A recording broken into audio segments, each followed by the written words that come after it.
Muy buenas tardes y bienvenidos a una nueva clase de cálculo integral y series. Seguimos trabajando en la integral de Riemann. Anteriormente estuvimos viendo técnicas de integración. Y las técnicas de integración son principalmente tres. La primera es la integral por partes, ¿cierto? Que ya la hemos discutido en detalle, así que solo la voy a mencionar. El teorema del cambio de variables.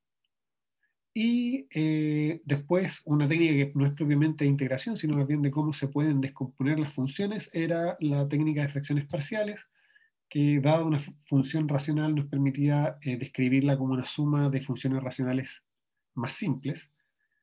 Y en particular, en el caso de la integral, uno sabe calcular la primitiva de ese tipo de funciones y de este tipo de funciones, entonces es muy cómodo, si yo tengo una función de esta forma, poder descomponerla de esta manera.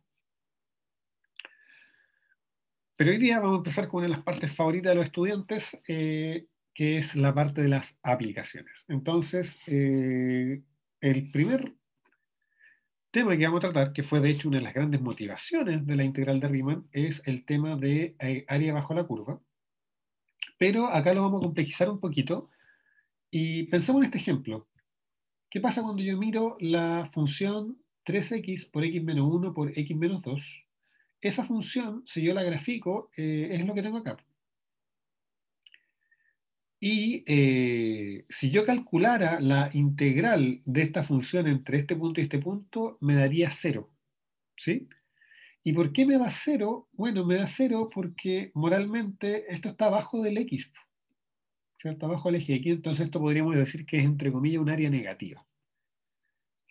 Entonces, porque yo les recuerdo que nosotros siempre estuvimos calculando esto que está, el área bajo la curva. Y esta es un área que está sobre la curva. Dicho eso, si lo que yo quiero es encontrar el área que está contenida entre una curva y el eje X, bueno, todo lo que tengo que hacer es calcular la integral del valor absoluto de una función. ¿Por qué? Porque si volvemos a este ejemplo acá, si yo miro el valor absoluto, esta función lo que hace es reflejarme esto que está acá, me lo pone arriba. ¿Sí? Y naturalmente el área que está entre la curva y el eje X no cambia por reflejarlo, ¿cierto? Entonces, de esa manera, si yo lo que quiero es calcular toda esta área y que no me dé 0, ¿sí? Que no hayan ciertas cancelaciones que me hagan equivocarme, lo que tengo que entender es que si yo lo que quiero es el área entre la curva y el eje X, lo que tengo que calcular es la integral, pero del valor absoluto. Y dicho eso, si yo quisiera encontrar el área entre dos curvas, bueno, yo sé que el área entre dos curvas, lo que tengo que mirar es la diferencia de las dos curvas de las dos funciones. Entonces el área encerrada por las dos funciones no va a ser el valor absoluto de f de x, sino que va a ser el valor absoluto de la diferencia. Si ustedes se fijan, esta fórmula de acá es un caso particular de esta de acá, cuando la función g de x es idénticamente 0, que es una forma de describir el eje x en el plano cartesiano. Entonces veamos un ejemplo, porque por supuesto, cuando vemos ejemplos, las cosas se hacen más concretas. Entonces dice, primero, demuestre la fórmula del área para el círculo y una elipse. Nosotros sabemos muy bien que el área de un círculo es pi por r al cuadrado, siendo r el radio. Entonces uno dice, bueno, ¿cómo tomo yo un círculo y lo convierto en una función para poder integrarlo? Y digo, pues si yo tuve unas buenas clases de cónicas, y yo sé que si quiero describir un círculo de radio r, fíjense que para un círculo le da lo mismo donde está centrado, entonces naturalmente yo voy a considerar el círculo centrado en el origen, ¿sí? Para que me lo va a hacer más difícil. Entonces, si yo quiero calcular entonces el área de un círculo, área de un círculo, así uno la nota, ¿cierto? De radio r, yo podría considerar esta función f de x igual a la raíz de r cuadrado menos x cuadrado. ¿Por qué? Porque yo sé que y cuadrado más x cuadrado igual a r cuadrado es justamente la ecuación de una circunferencia, y el área del círculo sería lo que está bajo la circunferencia. Ahora lo que estoy dibujando ahí, a ver, bueno, me quedó menos circular lo que quería, pero no importa. Si ustedes se fijan, digamos que eso fuera un círculo, ahí tengo el eje X, ahí tengo el eje Y, Y lo que tengo acá, porque ustedes saben que un círculo no es una circunferencia, no es una función, entonces lo que tengo acá es la rama de arriba. ¿Sí? Entonces, si yo quiero calcular el área de todo el círculo, lo que yo puedo decir que va a ser 2 veces la integral de esa rama. Esa es una opción. Otra opción, en base a lo que acabamos de ver, es mirar esta función, que va a ser esta que está acá, mirar esta función, que va a ser lo mismo pero con signo menos, y calcular el área contenido entre esas dos curvas. Hagamos eso porque es más entretenido. Entonces, vamos a considerar g de x igual menos la raíz de r cuadrado menos x cuadrado. Y entonces el área que andamos buscando va a ser la integral entre menos r y r del valor absoluto de raíz de r cuadrado menos x cuadrado menos g de x, que g de x es menos raíz de r cuadrado menos x cuadrado con respecto a x, valor absoluto. Y se fijan, este menos con este menos se van y son lo mismo. Y es un número positivo, así que se desaparece el valor absoluto y esto es simplemente 2 veces el área entre menos r y r de la raíz de r cuadrado menos x cuadrado con respecto a x. Entonces uno mira esto y dice, ¿cómo integro esa función? Y la respuesta es, bueno, primero, esto que está acá es una función par. Si yo cambio x por menos x, me da lo mismo porque está al cuadrado. Y eso me dice, cuando tengo una función par, es otra forma de decir que la función es simétrica con respecto al eje de los y. Y eso es obvio, si yo miro acá, esto que está acá es lo mismo que lo que está acá. Así que no cuesta nada convencerse que el área o la integral de acá hasta acá es lo mismo que 2 veces la integral de acá hasta acá. ¿Sí? Ahora, quizás ese es un ejercicio simple que ustedes pueden probar, que lo voy a escribir acá. Ejercicio, vamos a colocarlo acá como en chiquitito. Ejercicio propuesto. Si f es par, entonces la integral entre menos r y r de f de x es lo mismo que 2 veces la integral entre 0 y r de f de x. Es un ejercicio simpático, bonito que pueden probar y que aquí vamos a usar simplemente. Entonces esto se nos termina siendo 4 veces la integral entre 0 y r de la raíz de r cuadrado menos x cuadrado con respecto a x. Y ahora yo miro eso y digo, chuta, ¿cómo puedo integrar eso? Yo lo miro y de memoria no es una integral conocida. Yo no tengo en mi cabeza una función que cuando la derivo me dé justo la raíz de x cuadrado, perdón, de r cuadrado menos x cuadrado. Pero acá un poco motivados por la geometría, uno podría decir lo siguiente. Lo que estoy describiendo es una circunferencia. Y en una circunferencia yo puedo imaginarme que x es, por ejemplo, el coseno de un ángulo, ¿cierto? O en este caso, si yo pienso en un punto de acá, perdón, si yo pienso un punto de acá, ese punto yo lo podría pensar que es r, el radio, por el coseno de ese ángulo, si eso le llamo teta. Entonces, naturalmente, ese es el punto x, la coordenada x. Entonces, podría yo intentar ese cambio de variable. Entonces, yo digo, mira, ¿qué pasa si yo digo, si x fuera igual a r por el seno de teta? Les voy a hacer trampa. No les voy a hacer trampa. Ya, coloquémosle coseno. Coseno de teta. Si eso pasa, bueno, entonces, para yo poder aplicar la fórmula del cambio de variable, fíjense lo que tiene que pasar. La fórmula del cambio de variable me dice que si yo tengo una integral, ¿cierto? Donde yo tengo una función f evaluado en g de x, y ahí me aparece g' de x, entonces eso es lo mismo que integrar la función f con respecto a alguna variable muda, u, una variable simbólica nomás, ¿cierto? Que no significa nada, y después evaluar eso en g de x. Entonces yo miro acá y no es para nada lo que tengo. Acá lo que yo tengo es r cuadrado menos x cuadrado. Pero fíjense que x lo puedo transformar en r coseno de teta. Y si eso es cierto, entonces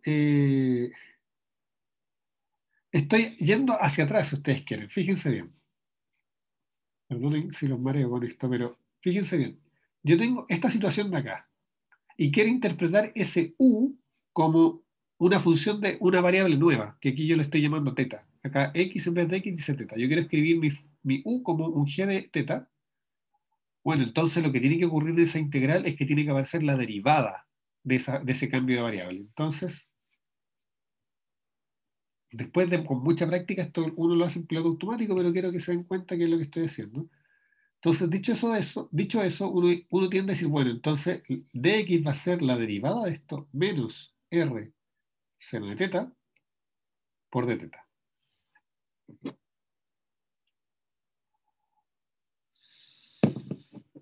Ok. Ahora, fíjense bien lo que voy a escribir acá. Voy a dejar los límites de integración por ahora quietos, o sea, sin escribirlos. Y voy a colocar r cuadrado menos eh, r coseno de teta al cuadrado por menos r seno de teta. Y ahora sí podríamos volver, no lo voy a hacer, a la fórmula del cambio de variables, porque en esa fórmula me decía, mira, cuando tú tienes una función evaluado en mi función g y multiplicado por g', todo eso es lo mismo que si tú integras de forma muda con respecto a otra variable y después evalúas en lo que corresponda. ¿Se fijan? Entonces, lo que les quiero decir con esto es que acá estamos aplicando el cambio de variable, pero como hacia el otro lado, inventándonos la función. Entonces, como me inventé la función, me tiene que aparecer la derivada para que siempre me quede de la forma que estaba ya, que era, yo tengo una función f, mi función f es raíz de r cuadrado menos algo al cuadrado, y ese algo yo lo convertí en un g de otra cosa. Pero para que esas integrales son iguales, me tiene que aparecer el g' de esa cosa también en la integral que estoy transformando. Ahora, con respecto a los límites, fíjense bien. Yo estoy partiendo de cero. Y si quiero partir de cero, yo me tengo que preguntar, bueno, ¿cuándo r por el coseno de algo da cero? Bueno, r es un número fijo, positivo, y el coseno de algo es igual a cero si ese algo es, por ejemplo, pi medios. Entonces aquí yo le voy a colocar pi medios. Y por otro lado, el r por coseno de algo da r si coseno de ese algo es 1 y coseno de cero da 1. Entonces yo puedo decir que la integral desde pi medio a cero. Ahora, ¿qué es lo que pasa? Que nosotros vimos que cuando tenía límites donde el inferior era más grande que el superior, eso significaba que íbamos a dar vuelta a la integral, lo definíamos así. Así que esto es lo mismo que la integral, perdón, voy a colocar acá el 4 primero, 4, la integral de 0 hasta pi medios, y fíjense que esto me produce un signo menos. Cuando yo giro, cuando yo cambio los límites de integración, me produce un signo menos que me borra el menos que me había quedado ahí. Así que esto me queda la raíz de r cuadrado menos r cuadrado por coseno cuadrado de teta por r por seno de teta con respecto a teta. Y fíjense que nos queda ahora, de acá, este r cuadrado lo puedo factorizar y lo saco y lo junto con este r de acá. Así que esto es igual a 4r cuadrado, la integral entre 0 y pi medios de, y acá fíjense que me queda 1 menos coseno cuadrado de teta por r cuadrado, eso es seno cuadrado, le saco la raíz entre 0 y pi medios, el seno es positivo, de hecho entre 0 y pi medio el seno crece de 0 hasta 1, así que al tomarle raíz me quedo con seno, es un número positivo, y con este seno de acá me queda un seno cuadrado de teta con respecto a teta. ¿Sí? Y ahí tengo que el área que estoy buscando es igual a esta integral que está acá. Ahora, y eso ustedes dicen, tampoco yo me sé una función que cuando yo la derivo me dé cero cuadrado, entonces parece que no he avanzado mucho, pero vamos a ver que integrar el seno al cuadrado no es tan difícil por lo siguiente. Uno sabe que seno cuadrado de teta más coseno cuadrado de teta, eso vale siempre 1, una de las identidades trigonométricas clásicas. Pero por otro lado, uno sabe que coseno cuadrado de teta menos seno cuadrado de teta es igual a coseno de 2 tetas. ¿Sí? Porque la fórmula del coseno de la suma, esto es lo mismo que decir coseno de teta más teta, y el coseno de la suma es coseno del primero por coseno del segundo, coseno cuadrado, menos seno del primero por seno del segundo, seno cuadrado de teta. ¿Ok?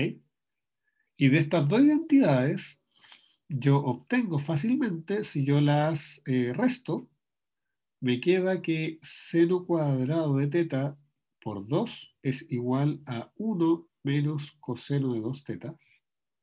O sea, el seno cuadrado de teta es igual a 1 menos coseno de 2 teta partido por 2.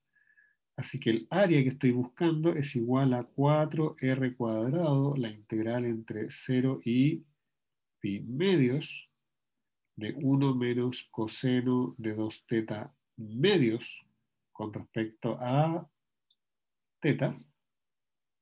Eso, por supuesto, es una suma, una resta de integrales, así que esto es 4r cuadrado, factor la integral entre 0 y pi medios de 1 medio con respecto a teta, menos la integral entre 0 y pi medios de coseno de 2 tetas partido por 2 con respecto a teta. Y yo sé qué cosa, cuando yo la derivo, me produce un coseno. Eso es un seno, ¿cierto? Pero fíjense que cuando yo derivo el seno de 2 tetas, obtengo coseno de 2 tetas multiplicado por 2. ¿Sí? Si ustedes quieren, me voy a colocar esto acá como un medio también. Y yo sé que esto que está acá, lo que estoy diciendo es que esto es seno de 2 tetas partido por 2 primo. Que una primitiva del coseno de 2 tetas es seno de 2 tetas partido por 2. ¿Por qué? Porque seno de 2 tetas prima es coseno de 2 tetas por 2, así que eso me borra el 2 que está abajo.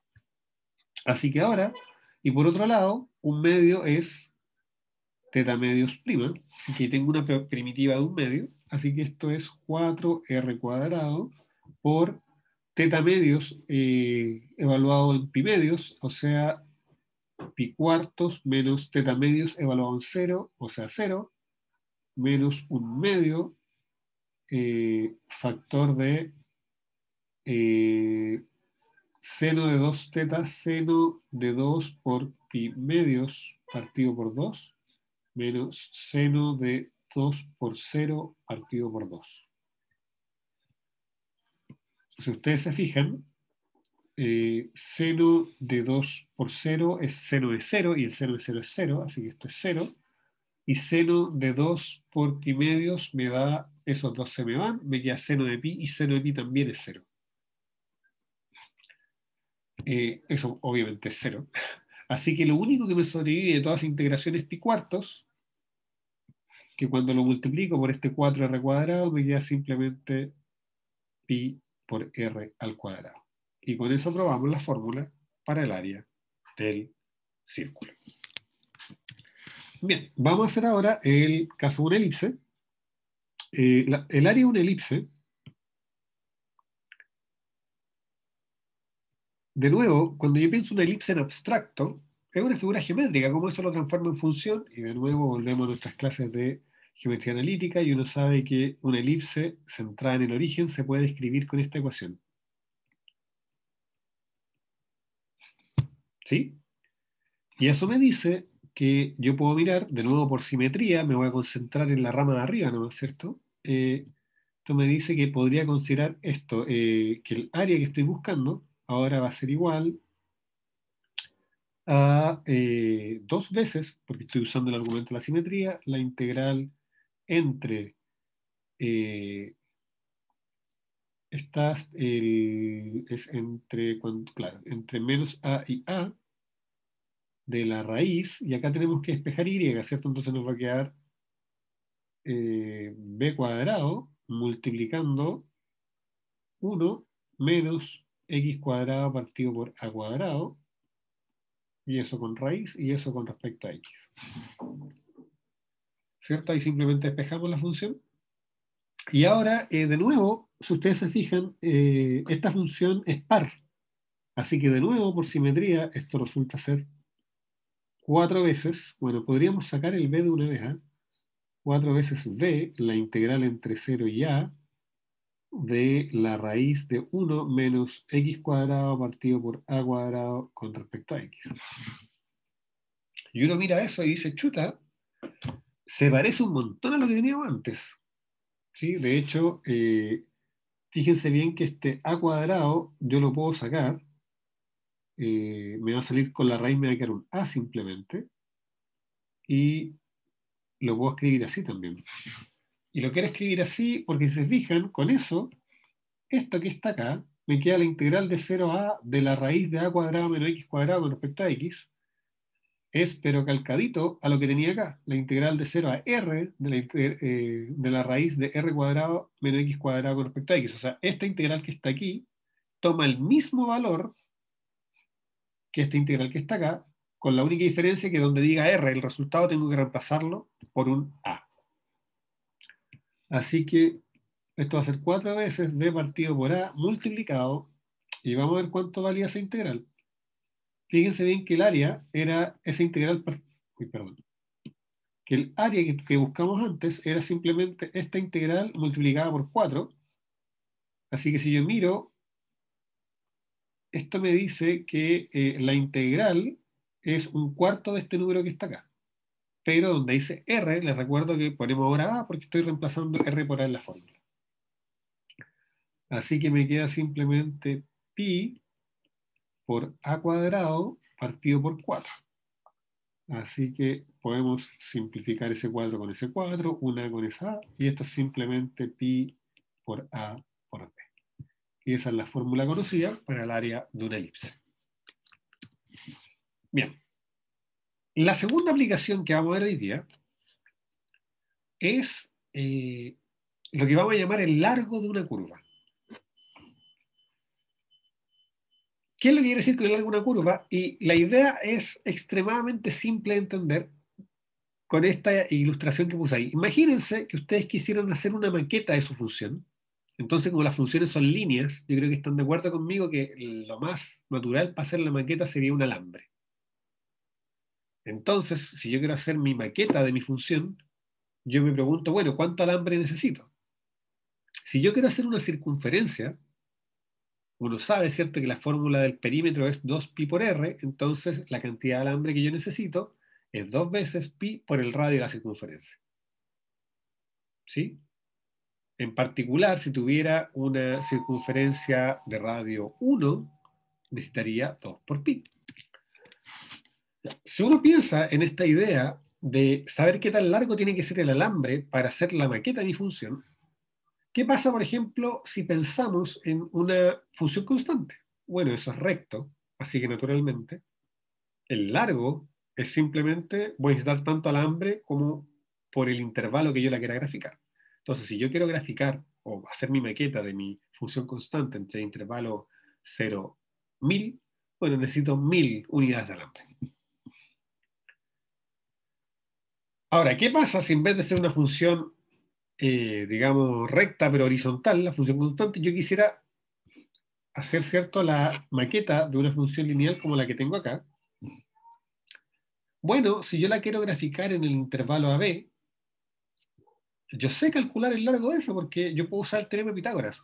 Yo sé que esto mide b menos a, y como yo conozco la función, yo sé cuánto mide este otro cateto, así que con el teorema de Pitágoras uno puede mostrar, súper facilito, que el largo de este alambre sería b menos a, el largo del intervalo donde estoy haciendo la maqueta, pero multiplicado por este factor 1 más raíz de m al cuadrado, siendo m la pendiente de la recta. Y yo les pregunto, ¿qué pasaría si yo quiero hacer una curva cualquiera? Uno se pregunta, bueno, yo podría pensar en que cuando yo miro una curva, digamos, no cualquier curva, porque hay curvas que varían mucho, pero las curvas que son más o menos suaves, si yo las miro muy de cerca, si yo les pongo una lupa, localmente se ven un poquito como una recta. Entonces, tal vez lo que yo tengo que hacer es tomar mi función, hacer una partición y mirar pedacito por pedacito y ver si de cerquita se parecen a una recta. Y eso es esencialmente la idea que tenemos acá. Entonces, miren, yo tengo mi función f en línea punteada, que yo quiero calcular su largo, y yo me digo, bueno, consideremos una partición. Y resulta que cuando miro esa partición me doy cuenta que entre x0 y x1, bueno, la función no es tan distinta a ese tracito. Entre x1 y x2 sí, cambia bastante, pero bueno, lo que yo tendría que hacer es tomar una partición más fina, cosa de que la división me quede así. Y entonces ustedes que ya han pasado por la construcción de la integral de Riemann, yo creo que se les hace más o menos natural pensar que si yo tomo el límite de todas estas particiones, ¿cierto?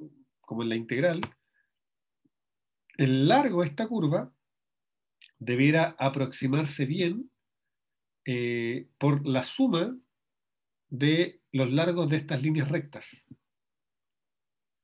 Y la suma de los largos de estas líneas rectas, vamos a ver que justamente convergen a la integral entre A y B de esto que está acá, que si se fijan es esencialmente la misma fórmula que vimos antes, pero en vez de aparecer aquí f' aparecía m.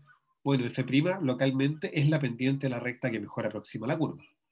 Así que esta fórmula es bastante esperable, ¿ya?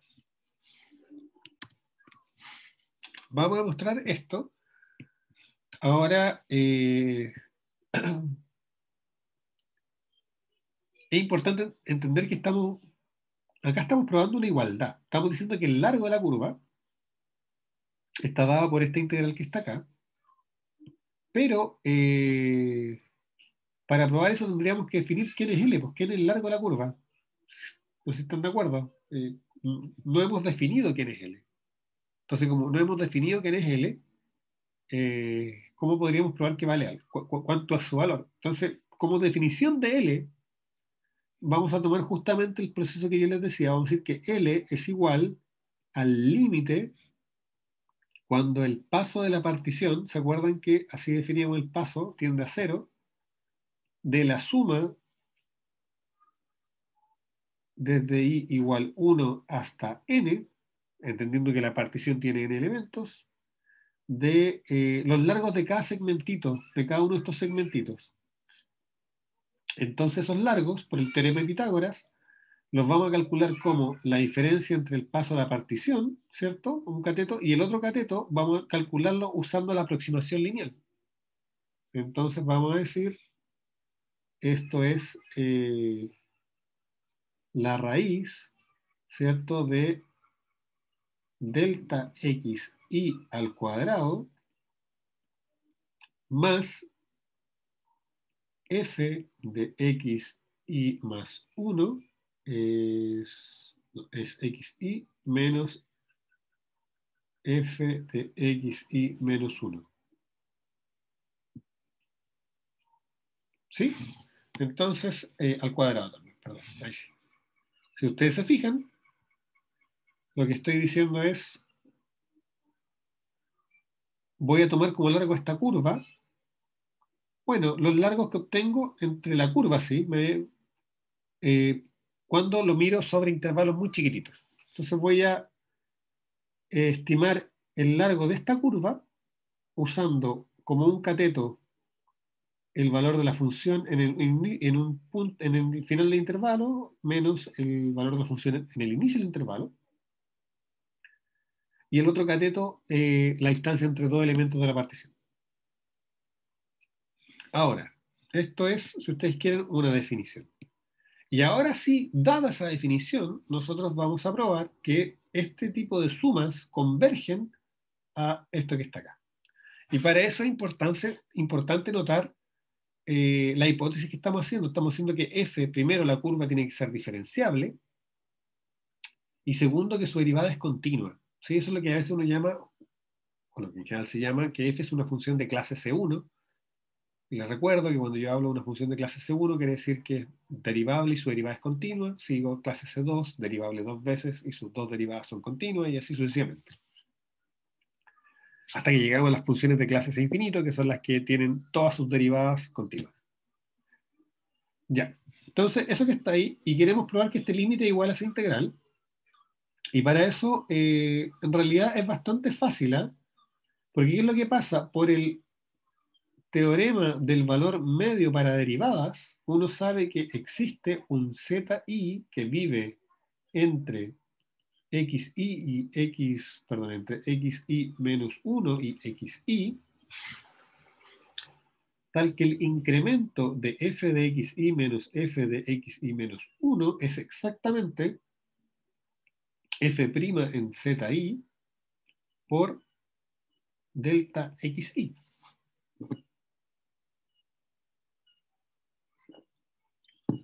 Así que si yo escribo eso, resulta que esta suma, desde i igual 1 para cualquier partición de la raíz de delta xi al cuadrado más f de xi menos f de xi menos 1 al cuadrado, esa suma que está ahí, yo la puedo escribir como la suma de la raíz de delta xi al cuadrado más f' de zi delta xi al cuadrado bajo raíz desde igual 1 hasta n. Y ahí es claro que uno puede factorizar ese delta xi, como está con una raíz, sale de la raíz sin cuadrado. Así que esto es igual a la suma desde igual 1 hasta n de la raíz de 1 más f' en zi por delta xi. ¿Y cuál es la gracia? Que como estamos asumiendo que f' es continua, y esto que está aquí es una suma de Riemann, ¿sí? Les recuerdo que uno de los resultados importantes sobre funciones continuas e integrales es que su integral se puede calcular como el límite de cualquier suma de Riemann, donde yo escojo el punto donde evalúo la función como cualquiera del intervalito, porque por continuidad son todos más o menos parecidos. Así que uno sabe que esto converge cuando el paso de la partición se va a cero, justamente a la integral entre a y b de la raíz de 1 más f' de x al cuadrado. ¿Ok? Y eso es todo. Y ahora vamos a hacer un ejemplito. Entonces, ejemplo. Seguimos con la circunferencia, porque es el ejemplo canónico de perímetro que uno conoce. Entonces, al igual que antes, nosotros ya sabemos que nuestra circunferencia la podíamos describir como la raíz de r cuadrado menos x cuadrado, ¿cierto? Eso nos daba el arco superior de la circunferencia y por simetría el de abajo multiplicamos por 2 el valor. Entonces el largo de la curva en este caso va a ser igual, lo voy a llamar P por la idea de perímetro.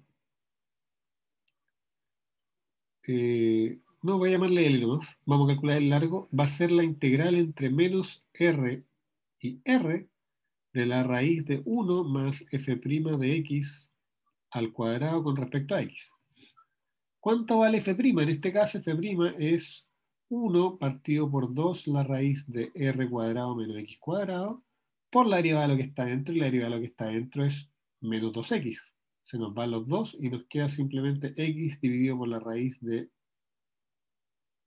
r cuadrado menos x cuadrado. Así que reemplazando esto, la integral entre menos r y r de la raíz de 1 más, fíjense que me queda con un signo menos, pero que al elevarlo al cuadrado me da lo mismo, me queda al cuadrado partido por r cuadrado menos x cuadrado. Y esto con respecto a x. Y eso es igual a la integral entre menos r y r de, al hacer la suma me queda r cuadrado menos x cuadrado más x cuadrado, así que me queda la raíz de r cuadrado dividido por r cuadrado menos x cuadrado con respecto a x. De nuevo, esto es una función par, así que puedo escribir esto como 2 veces la integral entre 0 y r. Y ahí vamos a escribirlo como la raíz de r cuadrado partido por... Lo vamos a escribir así mejor. Vamos a sacar el r. que nos queda arriba y simplemente la raíz de 1 r cuadrado menos x cuadrado con respecto a x. Y eso que está ahí es 2 veces r, la integral entre 0 y... Quiero eliminar el r. Entonces voy a decir que x, voy a hacer un cambio variable que x sea igual a r veces u. Entonces de x es igual a r veces de u. ¿Qué quiero decir con esto? Quiero decir que si acá tengo una integral muda en x y yo la quiero interpretar, lo que estoy haciendo es interpretarla como una composición, bueno, en la integral original me tenía que aparecer entonces la derivada de mi transformación, y por eso es que me aparece el r también. Y con esta transformación, si estoy integrando entre 0 y r, significa que el u se está moviendo entre 0 y 1, porque cuando vale 0 me da 0 y cuando vale 1 me da r. Entonces entre 0 y 1, de 1 dividido por la raíz de r cuadrado menos r cuadrado por u cuadrado por r de u. Entonces, de nuevo, si yo me voy a la fórmula del cambio de variables, lo que me decía la fórmula del cambio de variables era que cuando yo tenía una integral como esta, donde tengo una función f que es 1 partido por algo menos x al cuadrado, eso es igual, o sea, y yo lo estoy componiendo con la función r por u, y además tenía multiplicado por la derivada de esa función, entonces todo eso lo podía calcular como esa integral muda y después evaluar el resultado en mi transformación, ¿sí? Entonces, esencialmente, yo creo que el buen verbo para entender esto es que una integral como esta, yo la interpreto como un cambio de variables, diciendo quién es x y haciendo aparecer la función g' que me aparece en esa fórmula. Ahora, con esto, fíjense que puedo factorizar este r cuadrado, me queda 1 menos u cuadrado, y el r cuadrado al salir de la raíz se me simplifica y con ese r se me van. Entonces esto es simplemente 2 veces r, la integral entre 0 y 1, de 1 dividido por la raíz de 1 menos x, perdón, menos u cuadrado con respecto a otro. ¿Ok? Ahora, ¿qué es lo que ocurre? Que cuando yo miro esto que está acá, yo sé que es probable que ustedes no se acuerden de que eso es una derivada conocida. Pero con la experiencia y la práctica yo sé que eso es la derivada del arco coseno, ¿sí? Del arco coseno. ¿Cómo yo sé eso? Bueno, porque si yo calculo la derivada del arco seno, si yo calculo arc seno de u y lo derivo, yo uso la fórmula de la derivada a la inversa, que se la recuerdo. Estas cosas siempre a mí se me olvidan, pero yo sé lo siguiente, yo sé que cuando yo tomo f y f a la menos 1 de u, eso es igual a u. Justamente eso significa hacer la inversa. Así que si yo derivo a ambos lados, me queda que f' evaluado en f a la menos 1 de u por la derivada de f a la menos 1 de u tiene que ser igual a la derivada del otro lado, que es 1.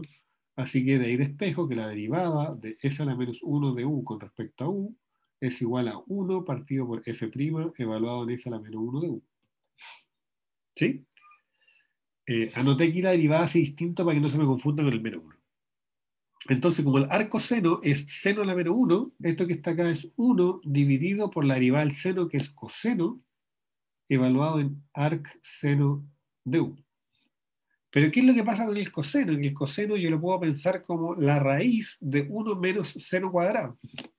Entonces, esto que está acá es 1 dividido por la raíz de 1 menos seno cuadrado del arc seno de u, y el seno evaluado en el arcoseno me da u, y eso después elevado al cuadrado me da cuadrado. O sea, esto es 1 partido por la raíz de 1 menos u cuadrado.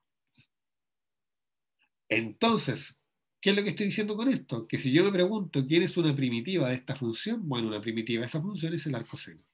Así que si vuelvo ahora a mi problema principal, el largo, que es igual a 2 veces r, la integral entre 0 y 1 de 1 partido por la raíz de 1 menos u cuadrado con respecto a u, eso es igual a 2 veces r por una primitiva del integrando evaluado a los límites, o sea, arc seno de 1 menos arc seno de 0. Pero yo sé que el seno de 0 vale 0.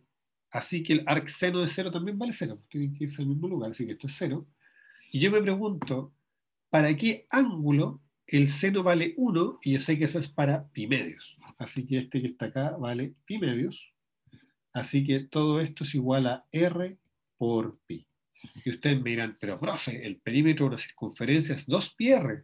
Estoy de acuerdo, pero fíjense que acá estamos calculando el largo de esta curva. Y esa curva está definida en el lado de arriba. Entonces, lo que estoy diciendo, estoy calculando el perímetro o el largo de la semicircunferencia. Así que, naturalmente nos falta un 2 porque tenemos que reflejar. Ya, y con eso cerramos la clase de hoy. Para recopilar qué fue lo que hicimos hoy día simplemente vimos dos aplicaciones de la integral, que es para el cálculo de áreas entre curvas, ¿cierto? Entendido como un área en valor absoluto, y para el largo de curvas. En la próxima clase vamos a ver otras tres aplicaciones, que es el volumen de sólidos de revolución y algo que se conoce como el área del manto de la cascarita, también de sólidos de revolución. Nos vemos en la próxima clase.